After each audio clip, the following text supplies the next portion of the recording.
Today on Sugar Spun Run, I'll be sharing my favorite lasagna recipe. Hey Sugar Spun Bakers, Sam here, and today I am so excited to be sharing another carefully tested, well-researched, and perfected recipe. Today I'm sharing my favorite lasagna. This is so cheesy, it's got a rich, meaty sauce. You are going to absolutely love it. We've been eating it about once a week for dinner around here.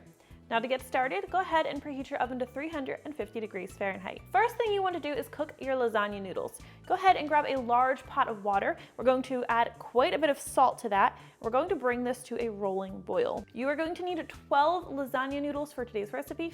I always cook 14 just in case one rips really badly, and those 2 at the end go to my dogs. These may not seem like they're going to fit at first. They'll soften in the water and you can just gently roll them down under the water.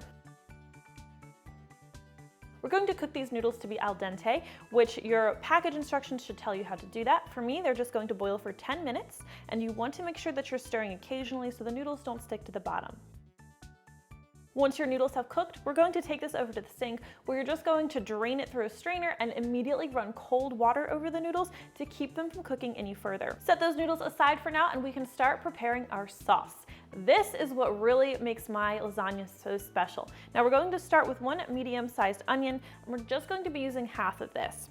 Now of course we'll cut off one of those ends, remove that outer skin, and we are going to really finely chop this onion. Now set that aside and we'll mince 3 large cloves of garlic. This one is a little bit bad, so let me cut off that brown spot. I've thrown out like half of the garlic cloves, so we're just gonna throw another one in here. You really can't have too much garlic. Okay, we have our onion prepped, we have our garlic prepped, so let's head back over to the stovetop where you're going to need a large skillet. Add 2 tablespoons of oil to the skillet over medium heat. Once that oil is shimmering and the pan is nice and hot, add your onion, and we'll stir frequently for about 3 to 5 minutes until that onion is softened. Okay, now we'll add that garlic into the pot as well, and we're going to stir that constantly for about 30 seconds until you can really smell that nice garlic fragrance. Okay, for today's recipe, we are using 2 different kinds of meat. I am using ground beef, and this is a lean ground beef, and I'm also using sweet Italian sausage. I'll add both of these to the pan.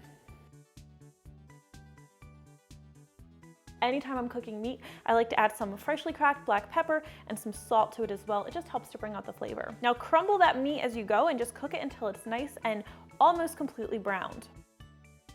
Now I don't have a lot of grease in the pan, as you can see, so I'm not going to be draining this meat sauce, but if you want to or find that you have more grease, you certainly can. Now if your meat is beginning to stick to the bottom of the pan and you have a nice brown layer down there, you're going to want to deglaze the pan with just a splash of red wine or with a little bit of beef broth. Today I don't need to do that. All right, so our meat is almost completely browned, so I'm going to start adding my seasonings, starting with 1½ teaspoons of Italian seasoning, a ½ teaspoon of onion powder. I also like to use a 4th teaspoon of garlic powder, even though we do have lots of minced garlic in there, 3/4 teaspoon of salt, 3/4 teaspoon of ground black pepper. I always like to add 1/4 teaspoon of crushed red pepper for just a little bit of heat, and a teaspoon of dried basil. Of course, we'll get this worked into our meat until everything is nicely combined.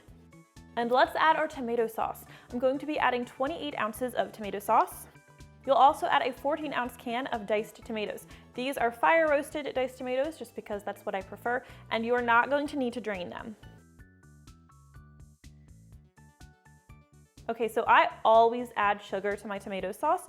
It just helps to cut the acidity from the tomatoes, so I'm going to be adding 2 to 3 tablespoons of sugar. You can start with 2 and then add a 1/3 if you feel that it needs it. My great-grandmother was 100% Italian, and she probably wouldn't be very happy with this sugar addition because she told me that it was the Sicilians who added sugar, and one time she went to a wedding and they couldn't even eat the food because the pasta sauce had sugar in it and it was just the worst thing ever, so she probably would not enjoy this lasagna as much as I do.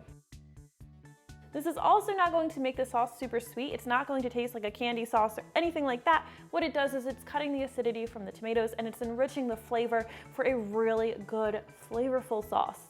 Our sauce is looking beautiful. It smells beautiful. You want to do a taste test now and add any other spices or salt and pepper as needed, or more sugar as needed. So I'm just going to set this aside and let it simmer. In the meantime, I'm going to be preparing my ricotta cheese layer.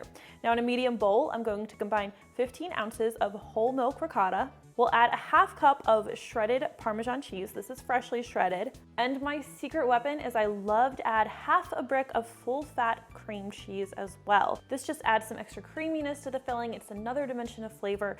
It's not going to make it taste like cream cheese. It just adds something special to the filling. We'll also add 1 egg. I'm just gonna lightly beat that up before I add it. And a teaspoon of dried parsley. And we'll just mix everything together until it's nicely combined. So we have all of our components prepared. Now all we need to do is assemble this lasagna. Now I'm using a 13x9 baking dish, but you can see this one's a little bit deeper than your average dish because this makes a pretty deep lasagna. We'll start by layering some of that sauce, just a couple spoonfuls, onto the bottom of the pan so the noodles don't stick. Layer 4 of these noodles across the bottom of the pan.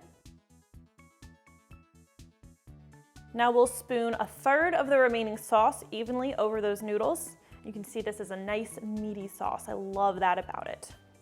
Next, take half of your ricotta cheese mixture, and I'm just going to dollop that over the sauce. You do want to spread this in an even layer. It's going to be a thin layer. I'm just using a spoon here, and it's okay if the sauce and cheese get a little bit swirly, that's fine. Next, you need your mozzarella cheese. You need 3 cups total for this recipe. I'm just going to sprinkle 1 cup over that ricotta layer right now. Next, we'll do another 4 lasagna noodles. Half of the remaining sauce. Everything that's left of your ricotta cheese mixture. Again, we'll spread that evenly over the sauce. Another cup of mozzarella cheese. And now this is our final layer of lasagna noodles. We'll do another 4. Now evenly pour the rest of your sauce over top of those noodles. And everything gets topped off with that last cup of mozzarella cheese. If you'd like, you can also sprinkle a little bit of fresh Parmesan over top as well, which is what I like to do. Now this lasagna dish is really full, so we're going to put it on a pan. That way if anything bubbles over, we're not going to make a mess of our oven. To keep it from drying out, we're going to cover it with some foil, and then to keep that foil from sticking to the cheese, I just lightly spray it with a little bit of olive oil first. This is a little messy because it's awkward for me to do on camera, so I'm just smearing some of that olive oil over the surface. Now we'll cover our lasagna. This will need to go into your 350-degree Fahrenheit oven, and it's going to bake covered for about 40 minutes. After 40 minutes, you can remove the foil and let it continue to bake for about another 10 minutes. It should be nice and bubbly, and all that cheese should be melted. Now this lasagna is still really hot, so cutting into it is going to be pretty messy, but you guys know I don't have any patience, so let's take a peek at it.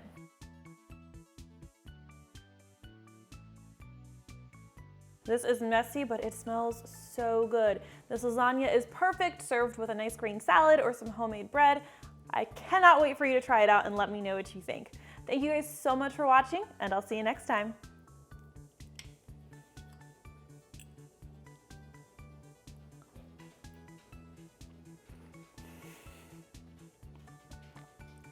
That's good.